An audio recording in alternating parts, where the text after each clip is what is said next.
Welcome to the Ricci Flow Nutrition Podcast. My name is Cameron Borg. On this episode, I had the pleasure of speaking with Charlie Arnott.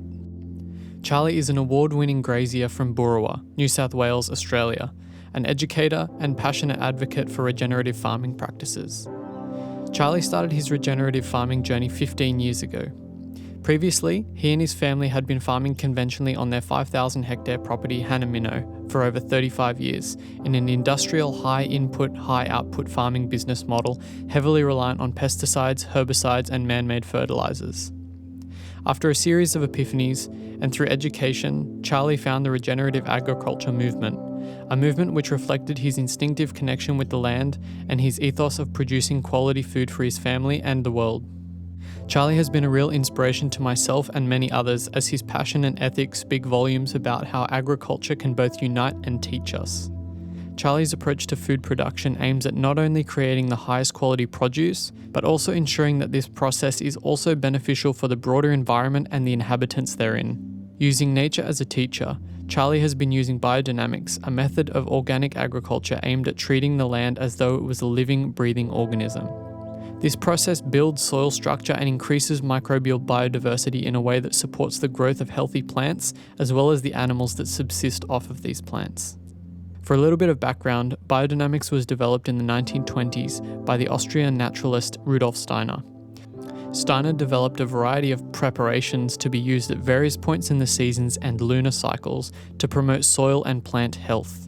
Biodynamics is a growing practice among farmers seeking natural and generative ways to not only boost their harvests, but to safeguard their futures. I had a really great time speaking with Charlie. He's a wealth of knowledge and I feel privileged to have been able to speak with him about his thoughts and experiences. I apologise in advance for the slightly laggy audio at times.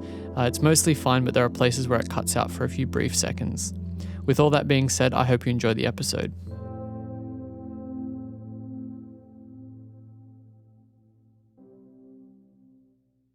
Thanks so much for coming to talk to me today, Charlie. I've been looking forward to this for a really, really long time. I guess I wanted to know how you got into regenerative agriculture and, what made you so interested in it in the first place? Well, good question. I'll kind of answer it around another way. Excuse me. I didn't actually... When I got into it, it wasn't really even called regenerative agriculture. It was just kind of holistic farm management, sustainable farming, doing things differently. Only weirdos did this sort of stuff. The really greeny farmers. So it wasn't certainly something that I thought, oh, that sounds good. I'm going to sort of step into a regenerative way of doing things. It was a bit more... it happened over a lot, sort of not a short period of time. It was over some years. Like anything, there's a transition phase.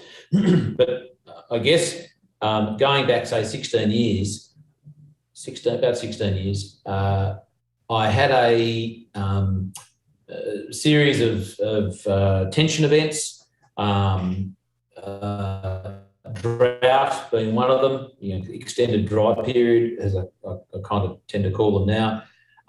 I was probably had, some, I wouldn't say severe mental health issues at all. It's more like I was probably struggling a little bit with purpose. What I was doing. It started to occur to me that my behaviour wasn't necessarily congruent with my values.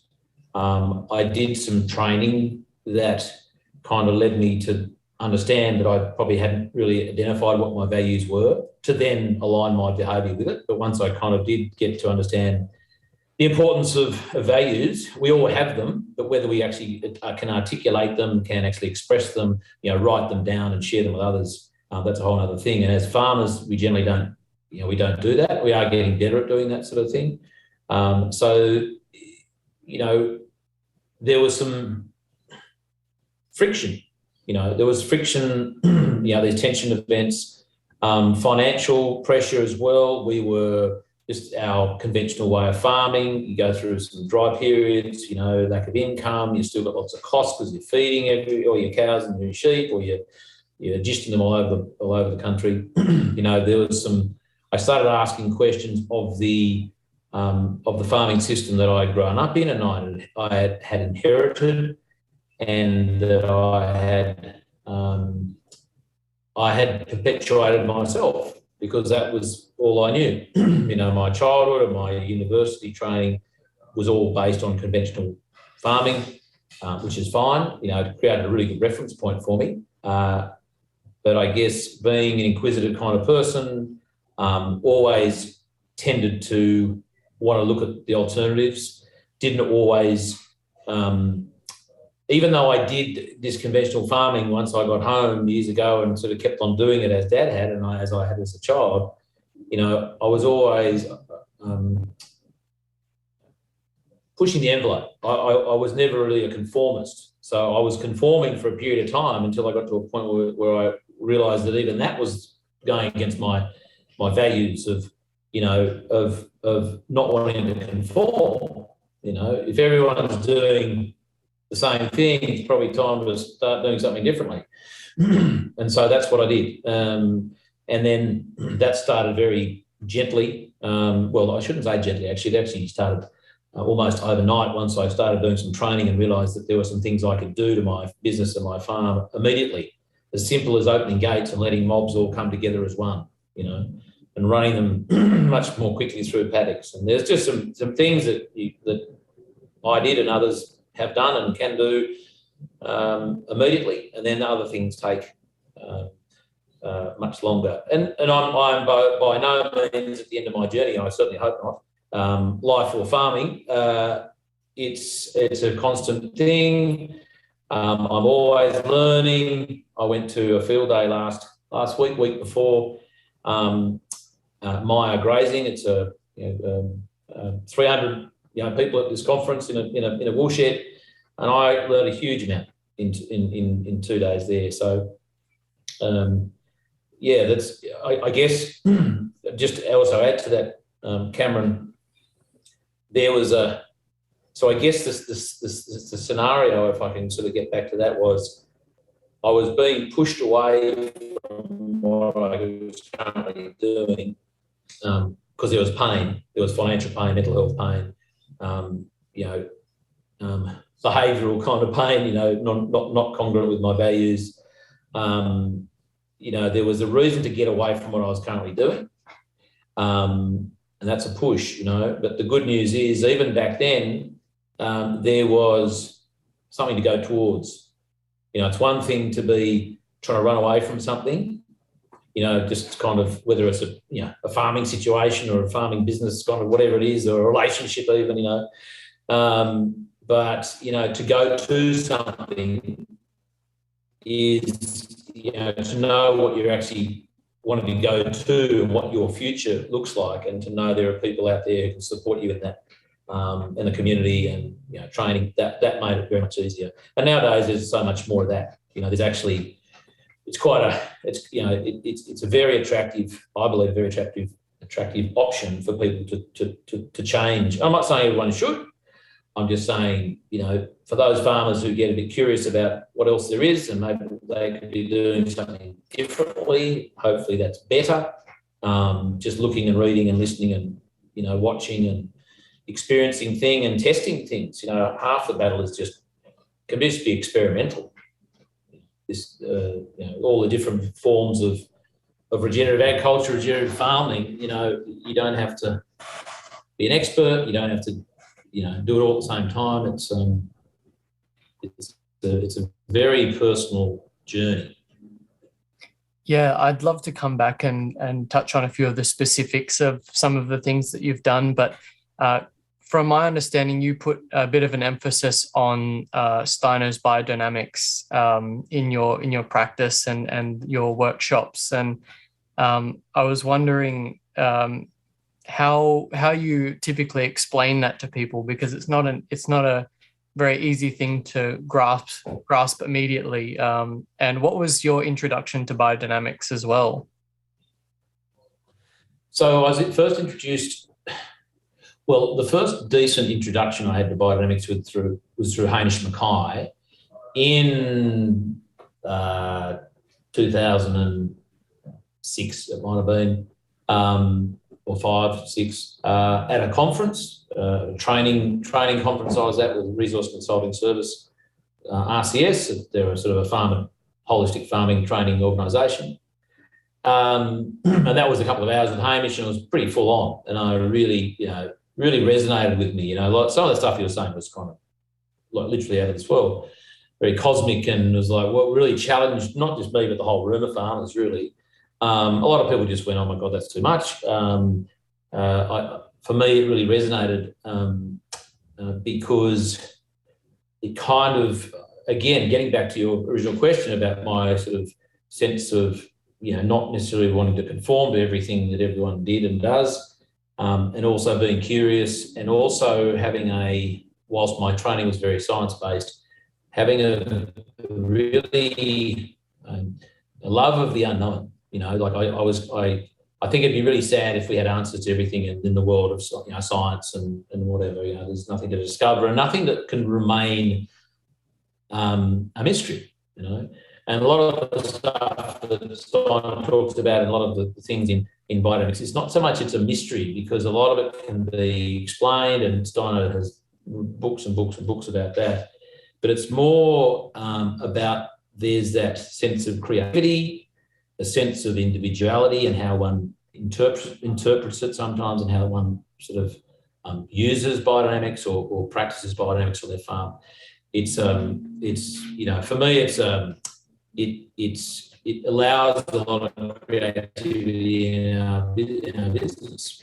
Just because we make our own, literally, creativity. We make a lot of these products ourselves on farm. We're not relying on someone else in a shop to sell some ag of MAP or DAP or urea or something, a fertilizer type of thing to grow stuff, because then you get stuck into that market where you're reliant on them, and then the cost of that directly affects your returns and your revenue and so on.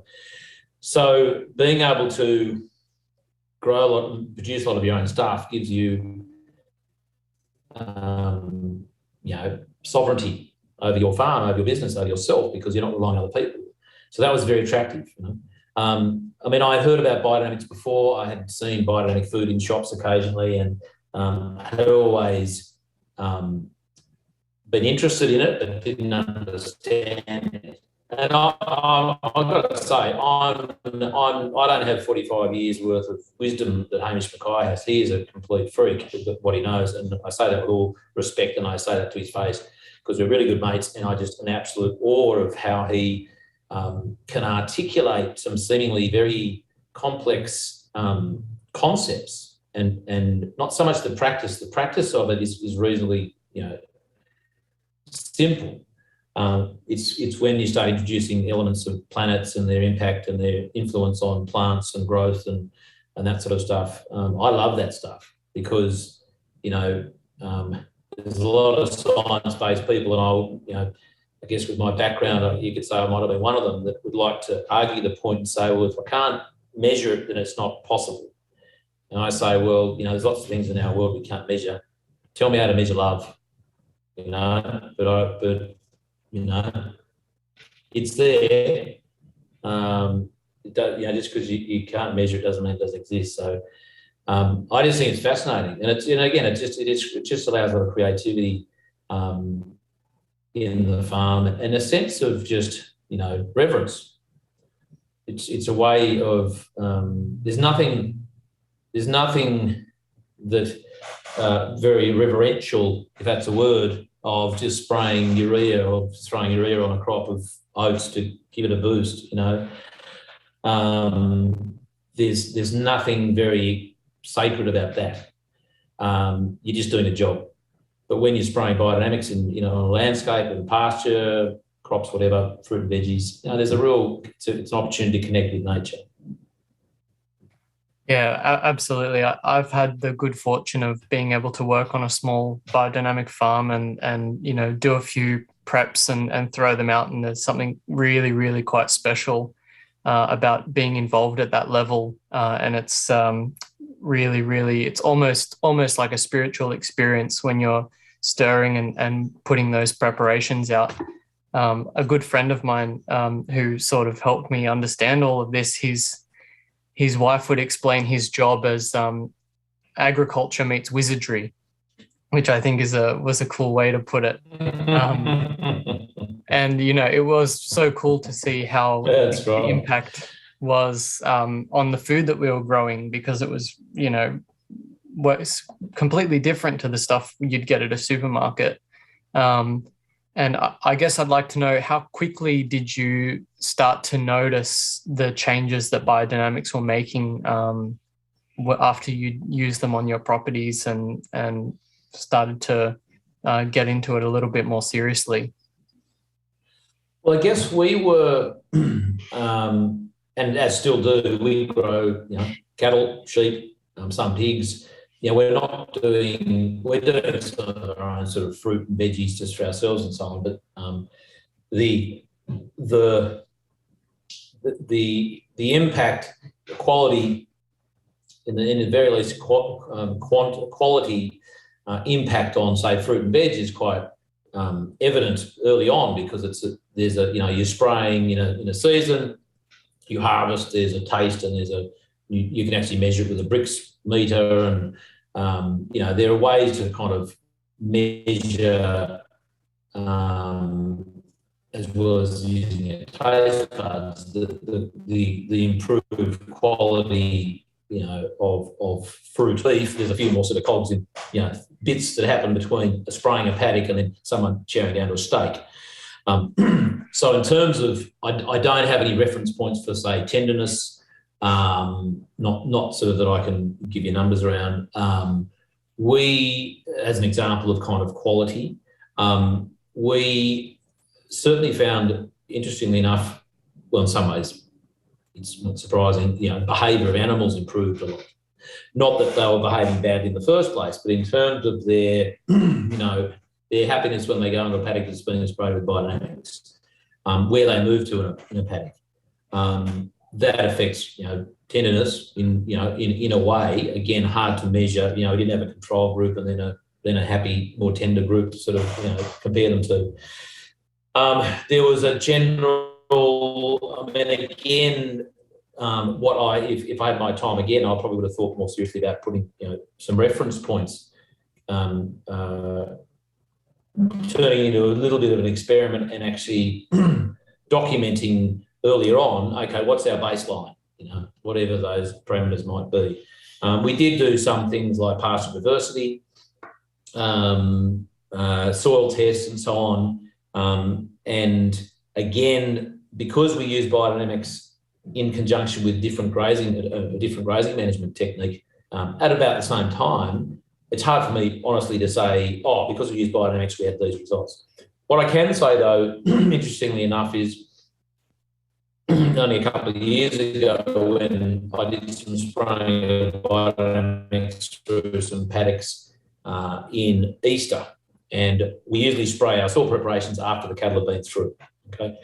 And then, so they've eaten the grass and we sprayed, and it's maybe 3 or 4 months before it gets grazed again. I sprayed these paddocks in and then about July, August that same year, we had 350 cows and heifers calving and 1,200 ewes lambing in these paddocks. And we didn't have any calving problems at all. And we usually have, even with heifers, you usually get a few, you've got a pull, no dramas at all, very good calving and lambing percentages. And then I thought there's something in this, that they'd actually, because it was the first time I'd sort of consciously thought, hang on, those paddocks have been sprayed 3 months before. It was, within the last trimester of the gestation of those calves and that sort of thing. And I, in some ways, put some of that success down to biodynamics, because it was kind of one of the variables that from previous years, one of them. Having sheep and cattle calving and lambing together, I think, was good as well. Different species hanging out, chilling out, just a more natural kind of environment to be giving birth. And then I thought, well, if it works for when they're calving, how about we put the sprays out in front of them? So when they go onto these paddocks have been sprayed when the bulls and the ewes are with the ewes and the cows, right? So when they're mating. And we did a similar, we sprayed, and then the bulls were with the cows going through them, and the rams with the ewes. And we had some improvements in our calving, in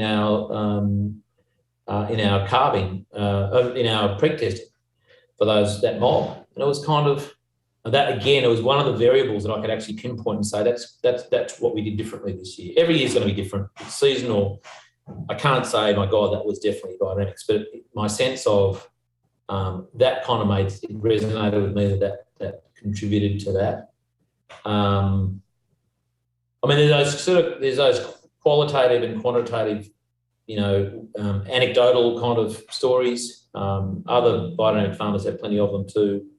One of the benefits to me, as I touched on before there, Cameron, was, just my connection with the landscape by using biodynamics in the ways that we do. That's a benefit to me. That's a benefit to my staff. They really enjoy going out there and spraying because they know what good it's doing. And so not all, I guess, benefits of biodynamics are all about, does the tomato taste better or does the cow behave better, right? There are the other parts of the system and the people in that system.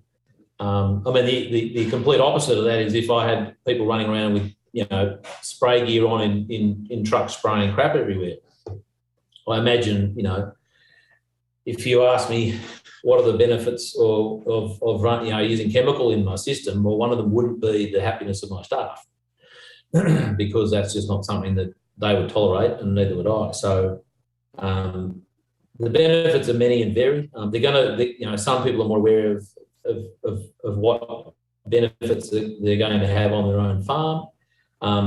And some people are going to be more aware and have different markers or different KPIs or different kind of benchmarks for what they want to get out of it. Look, there's an argument that we could be more methodical in terms of documenting that. We are in some ways documenting other things like plant diversity and soil tests, as I said before. Again, hard to measure sort of tenderness and eating quality at this point. But satisfaction of our customers, 100%. Our butchers we sell our lambs to, and our pigs. So we're really happy about it. But maybe we could just be a bit more diligent with kind of measuring some of those things. But in some ways, that's not me. I'd be happy for someone else to do it for me. I find that pretty tedious, to be honest. I like the sort of the more subjective appraisal of a lot of this sort of stuff.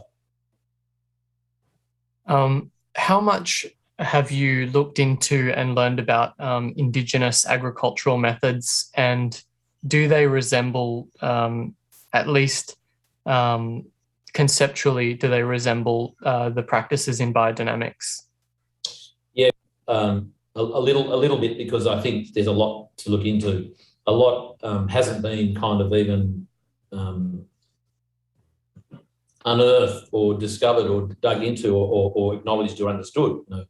Dark Emu by Bruce Pascoe, that's an amazing book. In terms of really changing the attitude of farmers around Australia and the world to the acknowledging the fact that the first bread makers in the world were Indigenous brothers and sisters here in Australia, and that the management of the landscape was so sensitive and considered and well managed. There was not much random about what they did at all. Lots more for us to learn. Very considered, very considerate, as much as we kind of can grasp at this point. We're sort of creating a relationship with Paul House. He's from Canberra and Ngunnawal elder, and he's been to Hanaminno a number of times now and done a welcome to the country, got us a few rituals. speaking a language in the landscape, a language that probably hadn't been spoken in that landscape where we are for, I don't know, 150, 200 years. I mean, that in itself was mind-blowing. And as Paul said that day, he said, you might expect a few visitors tonight. And I wouldn't be surprised if we did, because just that spoken word in that language, sent chills down. Just the significance of a spoken word or sentences in Wiradjuri, where we are, that blew our mind. We've been whiteys running around for, I don't know, Boorowa was settled in 1830 something, 40 something. We're speaking whitey language all that time. We missed the point of a lot of it. So yes, we have a number of different native species of grass. We're looking to sort of work out how to harvest and how can we share that with others. Seed collection, soft burning through the landscape, mosaic type burning. Whether we actually get to a point of introducing other food, native foods that aren't currently there. That's something we'll be looking at. Creating relationship, land sharing. Yeah, there's so much there that one can consider, Cameron, and it's. I think it's to at least acknowledge it and to be curious about that, because I don't believe any harm can come of doing it.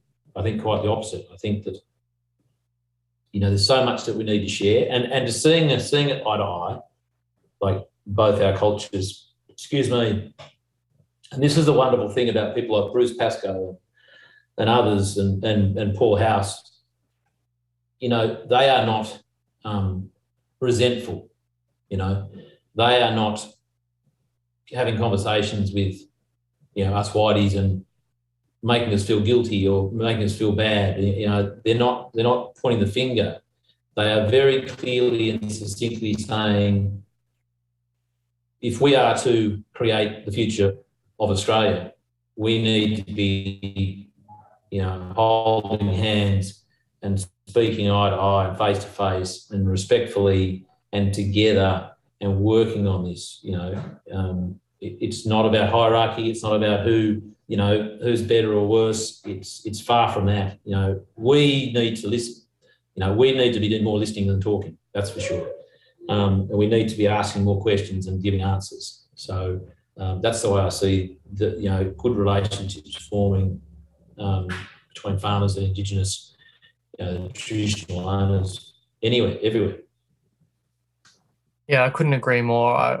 I really would love to see more Indigenous wisdom shared, because I think we've just got so much to learn, and the fruitfulness of that endeavour, I think, would be so great for everyone. I'm really glad that that's something that's being explored, at least even on a small level. I guess another big challenge we're facing now is related to nutrition and the foods that we're eating.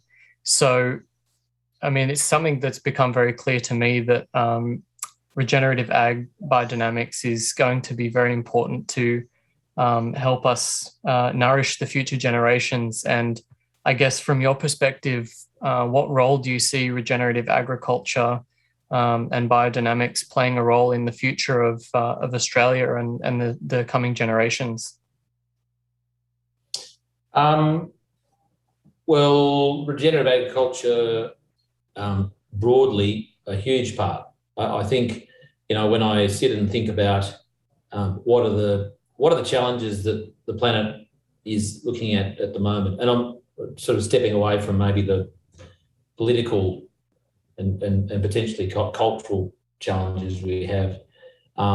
It's basically the environment. That's a big one. And the people running around in that environment, which humans, and their health, and their health and the earth, the environmental health are intrinsically linked. And that's the bit that I think mankind keeps on missing that point. What is one of the biggest contributors to our health? It's our food, the food we eat. We eat shit food, we're unhealthy. We eat good, nutritiously dense food, we are much healthier. That's pretty straightforward. In doing so, in growing nutritious, healthy food, we can only do that in environments which are clean and healthy and fertile and vital. Now, the chicken or the egg, do you sort of go out there and go, I'm going to grow an amazing tomato, and you improve the environment in which that tomato is growing? Or do you go, I'm going to improve the environment and I can grow anything in that environment, and it might happen to be a tomato and it's going to taste amazing. It's kind of, you can't do one without the other. I mean, you can improve the health of the environment and not grow food, but I think you're missing a huge opportunity, obviously, not just to grow food, but all of those foodstuffs. It's plant, it's diversity, the more diverse a pasture is that you're grazing cattle or sheep on, or the more diverse a vegetable garden is to supply food to a family or a community. Either or, if we are utilising as many of those plants that are contributing in so many different ways, and that's just above ground.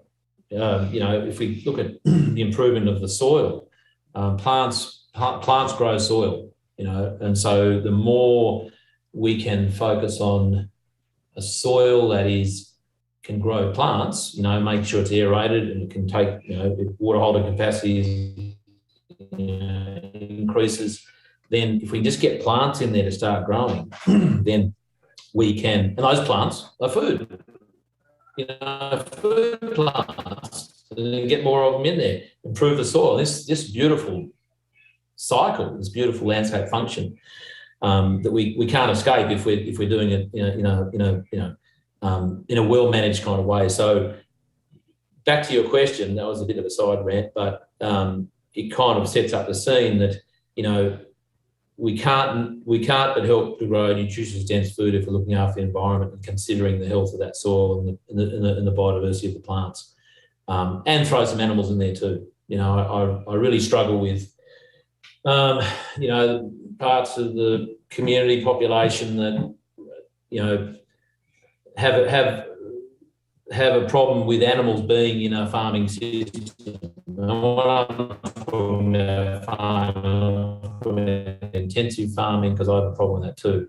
I'm talking about on rangelands, and so there's nowhere on the planet where animals don't exist in an environment that's healthy.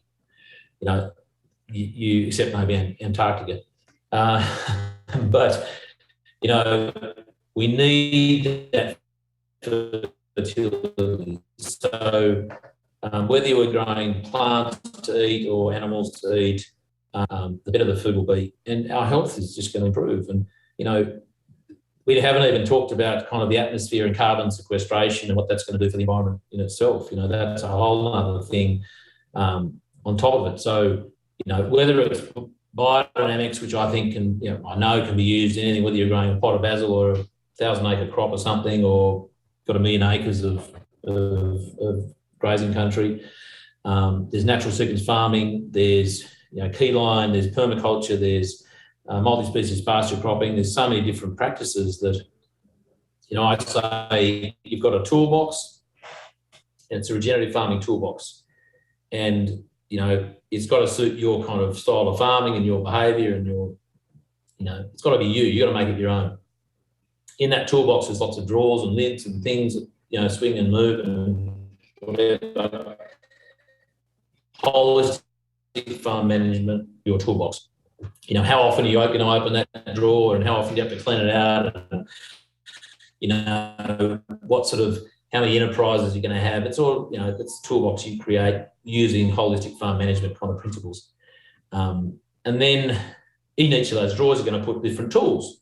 And that might be natural sequence farming, it might be permaculture, all these different practices and techniques and methods of growing better food and managing the environment. That's the toolbox you're going to fill up, with these practices.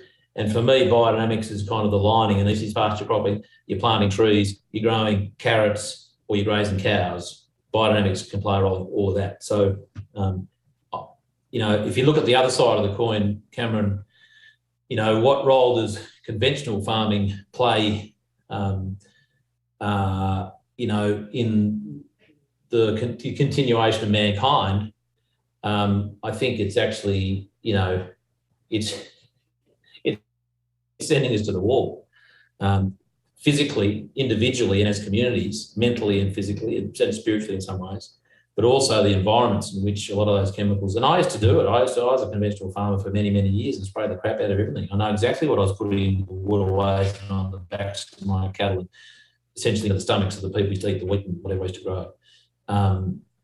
So there's environmental consequences for industrial conventional farming as well, which is stepping us further and further away from human health and environmental health. So, and look, regenerative ag, some would argue is an overused expression now, and they might be right.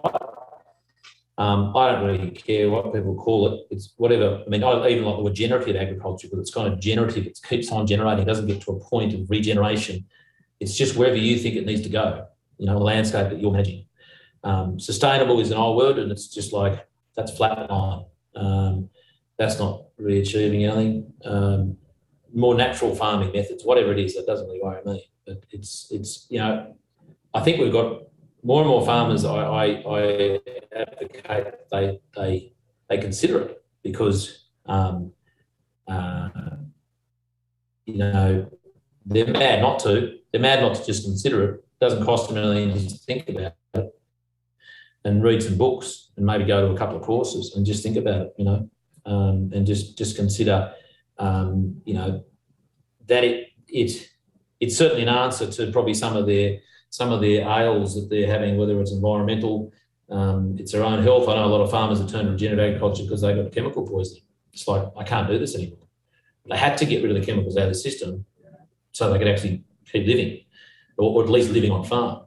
So I'm not saying all conventional farmers have that problem, but I think when one considers, the environmental impact of industrial farming, the human health impacts, it's beholden on most farmers, or all farmers, I think, just to consider it, with their responsibility to the people that are eating that food. Yeah, absolutely.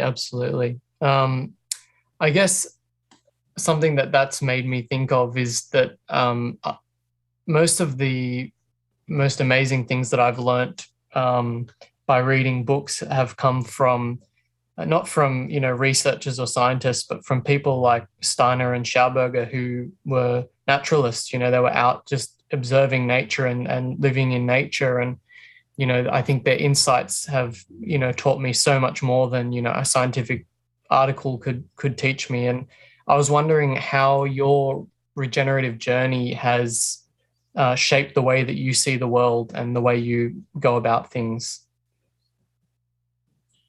Yeah, great question.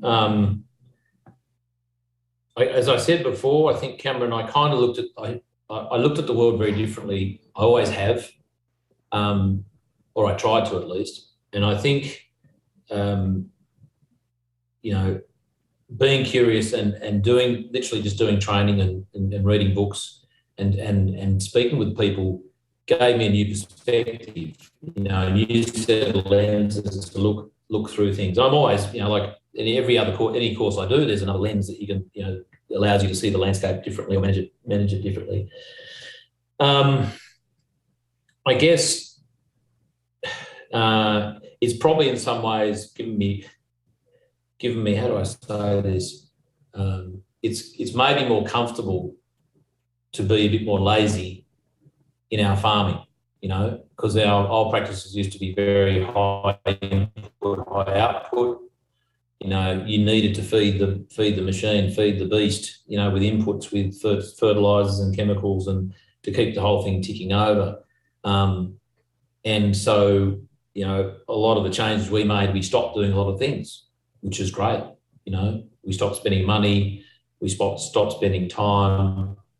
Look, don't get me wrong, I'm not sitting under a tree all day long, listening to the birds. But I guess it's given me a totally different perspective, different reverence. Well, I didn't even have, before it was a resource. It was like, right, we're going to get that dirt, we're going to grow something in it, we're going to sell it, we're going to get those sheep, we're going to shear them, we're going to bloody sell them to the abattoir and we'll get money for them.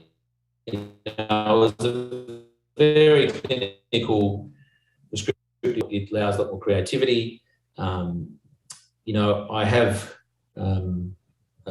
compassion for my landscape now that I didn't have before. I am well aware, and I remember without any, guilt, because that was what you did. You ploughed and you sprayed and you did this and did that. And now my actions are much more considered. We consider ourselves, partners of nature, with nature now. That in itself is huge. You have to be comfortable letting go of some control that you probably didn't need or have in the first place, to be honest. We don't worry about, we worry about rain. Like we want it to rain when we need rain, but we don't sort of get too head up about it. We just got to make sure when it does rain, how do we use it most effectively? That sort of stuff. Focus on what you want, not what you don't want.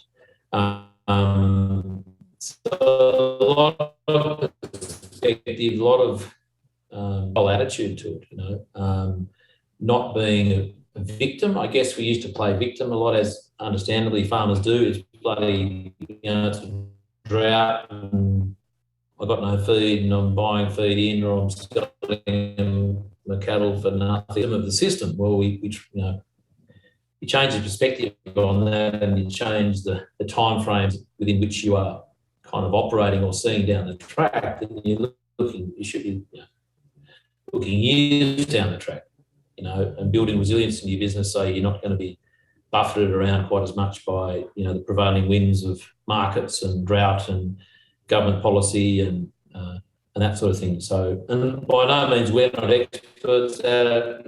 We have not. It's not a silver bullet. We don't have the recipe. There is no recipe, and that's also one of the good things.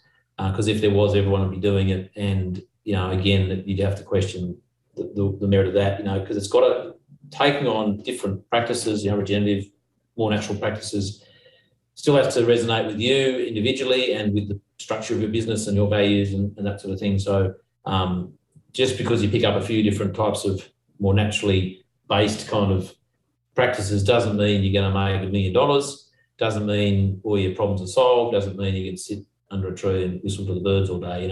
It's just that's what I think some people are looking for, because that's the conventional industrial mindset. It's like, we want a recipe.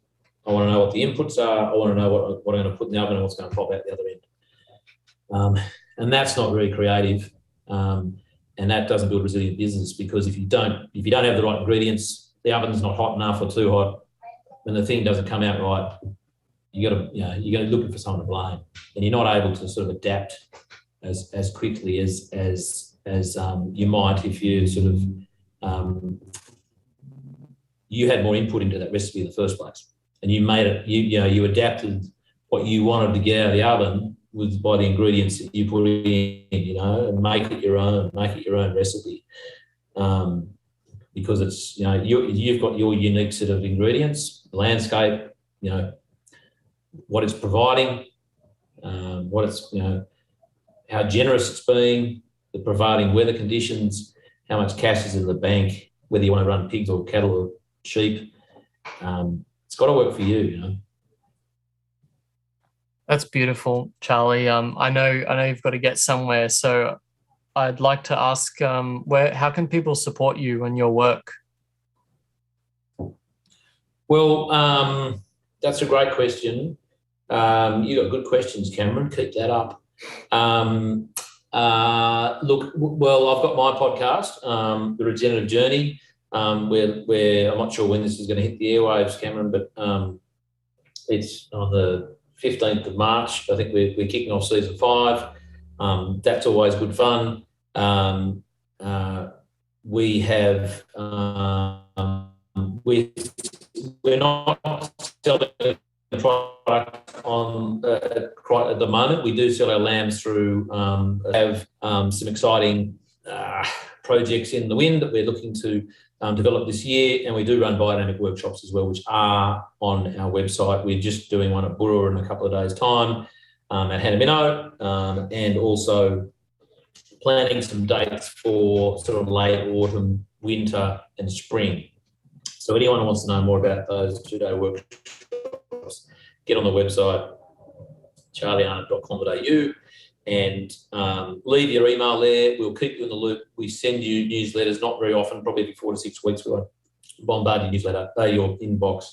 And if you like the podcast and you want to support what we do in running that show, we put one out every week. Then we have a Patreon platform where people can, for I think $10 a month, they get transcripts of all the shows. I'm starting to do a weekly video for those guys.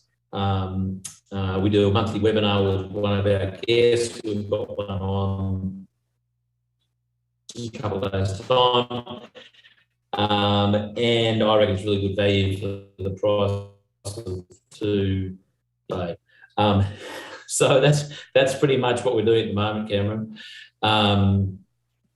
So that's how people can support us, by tracking us down, seeing what we're up to, and listening and coming to a workshop. Awesome. I'll make sure I put all of those links in the show notes so that people can access it from this episode. So awesome, Cameron. Thank you so much, Charlie.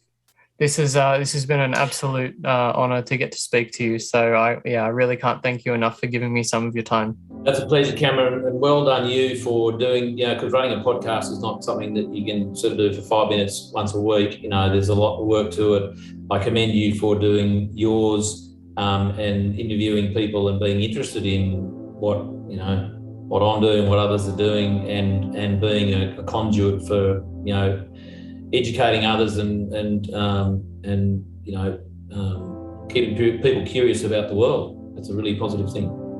Thank you so much for the kind words, Charlie. I'll let you go now. We'll keep in touch. Good as gold. Thanks, Cameron. Good on you. Take care. Thank you so much for tuning into this episode. I really hope you enjoyed it as much as I did. If you'd like to support Charlie's work, I've put a few links in the episode notes so that you can easily find his podcast, The Regenerative Journey, as well as his website where you can keep up to date with all of his news and workshop dates. If you'd like to support this podcast, you can subscribe on Spotify and YouTube, and you can leave up to a 5-star review on Apple Podcasts. These are a few very simple, no-cost ways to support the podcast and help me get through to more listeners and get more incredible guests. Also, feel free to leave comments on the video version of this episode on YouTube. I make a real effort to respond to all of these comments there. Thanks so much for listening, everyone. Take care.